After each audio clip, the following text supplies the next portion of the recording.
ये कहानी है 25वीं सदी की और हम जी रहे हैं 21वीं सदी में। और यहाँ पर दिखाया गया है कि सारे ग्लेशियर पिघल चुके हैं और अब पूरी धरती पर पानी ही पानी है। समुद्र का लेवल 50,000 फीट बढ़ चुका है और जो लोग बचे हुए हैं वो लोग समुद्र में तैरती हुई बस्तियों में रहते हैं और उन्होंने अपने आप को इस वातावरण में ढाल लिया है। लेकिन एक मैथोलॉजिकल थ्योरी है जिसके मुताबिक समुद्र के अंत में एक आइलैंड है और वो जगह है जमीन, और ये सब वहां पर जाना चाहते हैं। जिसके बाद हमें एक आदमी को दिखाया जाता है जिसका नाम दस्तान होता है और इसके पास एक बोट है और ये वही एक डिब्बे में पेशाब करता है और फिर उसे एक मशीन में डाल देता है और वो साफ हो जाता है और उसके बाद ये उसे पी लेता है क्योंकि समुद्र का पानी पिया नहीं जा सकता और इस वक्त पानी की कीमत बहुत ही ज्यादा है। दस्तान को एक बोट मिलती है और उस बोट का मालिक उससे कहता है कि जब दो बंजारे मिलते हैं तो उन्हें अपने सामान की अदला बदली करनी होती है। वो कहता है मुझे नहीं चाहिए तेरा सामान,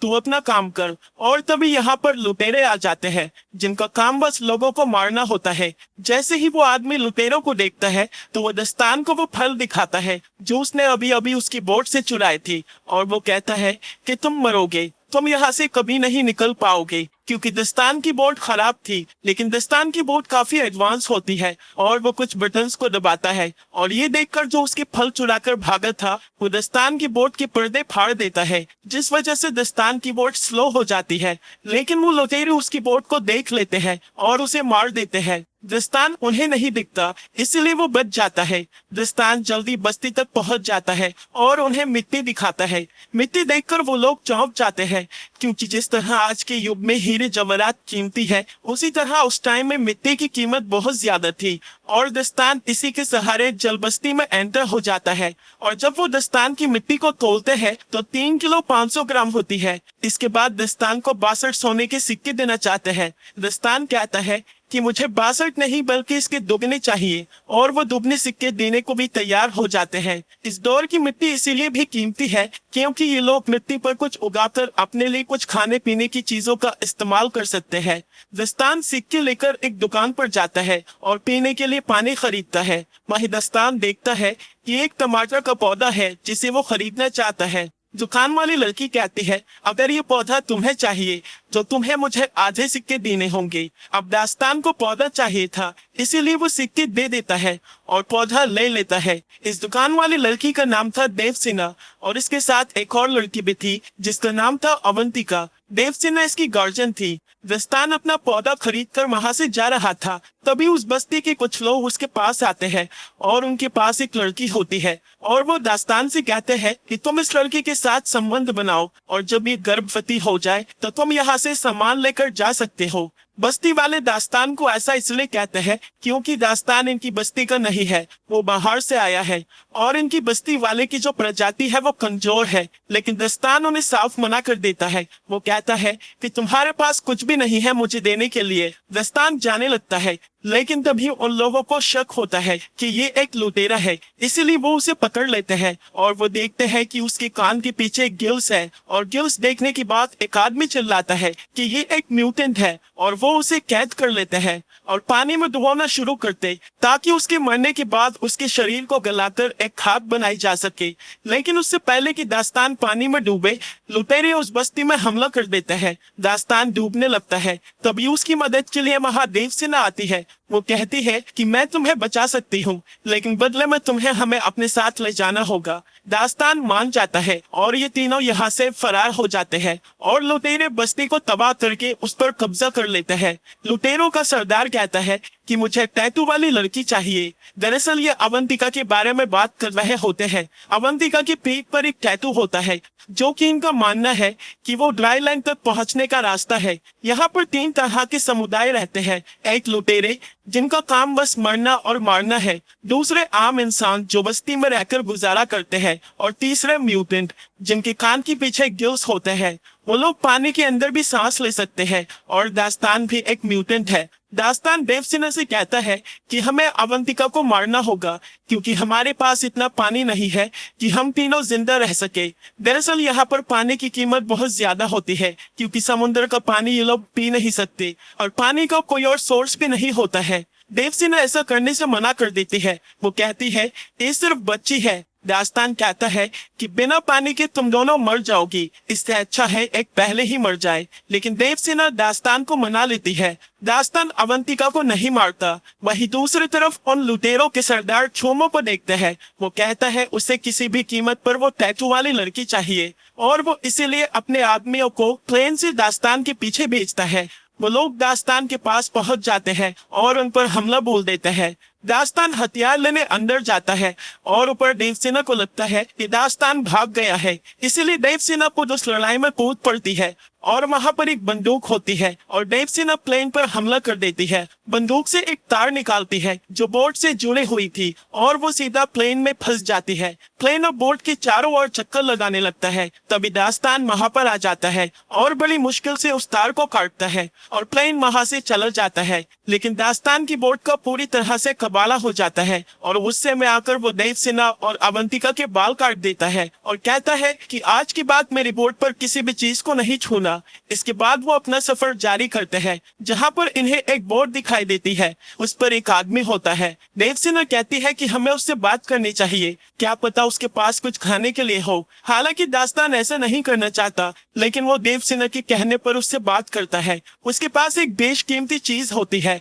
और वो होता है कागज, क्योंकि पूरी दुनिया जलाशय है और कागज बनाना नामुमकिन है। और वो आदमी दास्तान से कहता है कि मैं तुम्हें कागज दूंगा, मगर बदले में तुम्हें मुझे देवसेना सौंपनी पड़ेगी। दास्तान मान जाता है और कहता है कि आधे घंटे के लिए देवसेना तुम्हारी हुई। वो आदमी देवसेना को तहखाने में लेकर जाता है और उसकी इज्जत लूटने की कोशिश करता है, लेकिन दास्तान आ जाता है और कहता है कि हमारी डील कैंसिल हुई। वो आदमी चाकू निकाल लेता है और दास्तान पर हमला करने की कोशिश करता है, लेकिन उसकी ये कोशिश नाकाम रहती है क्योंकि दास्तान उसे मार देता है। अब दास्तान जानता है ये दोनों भूखी है, इसीलिए वो समुद्र में जाकर एक बहुत बड़ी मछली को मारता है और अब ये पेट भरकर खाना खाते हैं। धीरे धीरे साथ रहने की वजह से दास्तान की देवसेना से दोस्ती हो जाती है और अब वो अवंतिका को तैरना भी सिखाता है। जहाँ तो वो इनके साथ रहना पसंद नहीं कर रहा था, लेकिन अब वो इनका हिस्सा बन चुका है। एक दिन दास्तान देखता है कि वो लुटेरे इनको ढूंढ रहे हैं क्योंकि इन्हें अवंतिका चाहिए। अवंतिका की पीठ पर जो ड्राई लैंड का नक्शा है वो उनको चाहिए था। दास्तान अपनी स्विल बुल से यहाँ से निकल जाता है, लेकिन उसे शक हो जाता है कि लुटेरे मेरा पीछा क्यों कर रहे हैं, मेरी तो उनके साथ कोई दुश्मनी भी नहीं है। देवसेना बताती है कि अवंतिका की पीठ पर जो ड्राई लैंड का नक्शा है वो लुटेरों को चाहिए। दास्तान कहता है कि बेवकूफी है, ऐसी कोई जगह नहीं है। इस पर देवसेना कहती है कि ऐसी जगह है। जब अवंतिका हमें मिली थी तब उसकी टोकरी में भी मिट्टी थी और वो मिट्टी तुम्हारी मिट्टी से ज्यादा खूबसूरत और बेहतरीन थी। और साथ ही तुम्हारी बोट में जो चीजें हैं, शीशा या फिर गाना बजाने वाला बॉक्स, वो सो की धरती पर ही मिलते हैं क्योंकि समुद्री दुनिया में ऐसी चीजें नहीं है। दास्तान कहता है कि आओ मैं दिखाता हूँ तुम्हें सूखी धरती। दास्तान देवसेना को एक बॉक्स में बंद करके पानी में समुद्र के तल पर ले जाता है जहाँ पर बड़ी बड़ी बिल्डिंग्स थी जो कि वीरान पड़ी थी। किसी जमाने में यहाँ पर लोग रहते थे। वो देवसेना को ये सब इसलिए दिखाता है कि उसके मन में जो झूठी उम्मीदें हैं वो खत्म हो जाए। और जब ये ऊपर जाते हैं तो देखते हैं कि लुटेरों ने इनकी नाव पर पूरी तरह से कब्जा कर लिया है।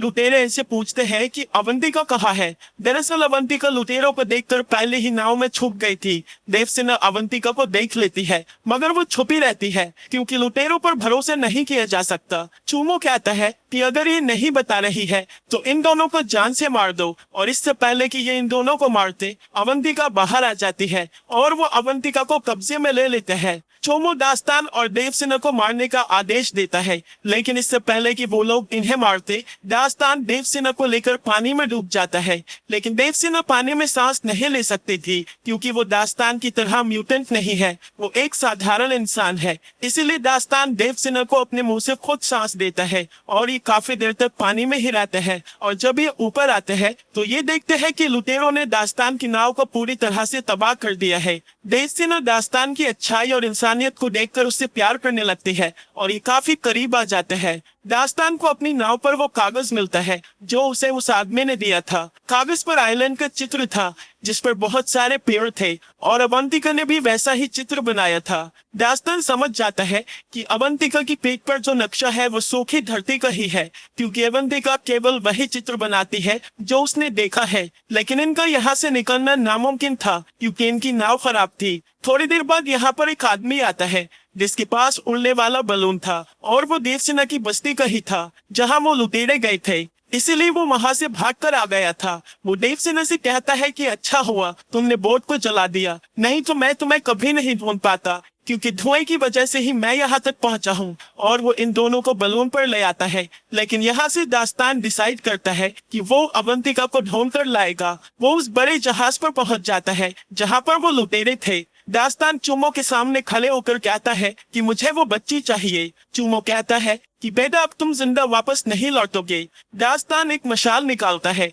और पास ही में एक टैंक में डाल देता है, जिससे एक बहुत बड़ा ब्लास्ट होता है और उसके बाद सारे आदमी मारे जाते हैं। दास्तान अवंतिका को ढूंढने लगता है, लेकिन वो देखता है कि चूमो अवंतिका को प्लेन में उड़ाकर ले जाता है। दास्तान प्लेन को रस्सी से अटकाकर क्रैश करवा देता है। अब ये विशाल जहाज डूब रहा था, लेकिन इससे पहले जहाज डूब पाता वहां पर देवसेना उड़ने वाला बलून लेकर आ जाती है और उनको बचा लेती है। और तभी जहाज पर एक बहुत बड़ा ब्लास्ट होता है, जिससे लगभग सारे लुटेरे मारे जाते हैं। लेकिन चूमो अभी भी जिंदा बचा हुआ था और वो एक गन से अवंतिका पर गोली चलाता है। अब अवंतिका को वो गोली नहीं लगती, वो गोली साइड में से निकल जाती है, जिसकी वजह से वो पानी में गिर जाती है और लुटेरे उसकी तरफ बढ़ने लगते हैं। दास्तान ऊपर से जंप करता है और अवंतिका को पकड़कर ऊपर ले जाता है और ये तीनों लुटेरे जो अवंतिका को पकड़ने के लिए आ रहे थे, ये आपस में टकरा जाते हैं और एक बहुत बड़ा ब्लास्ट होता है और इस ब्लास्ट में चूमो समेत सारे लुटेरे मारे जाते हैं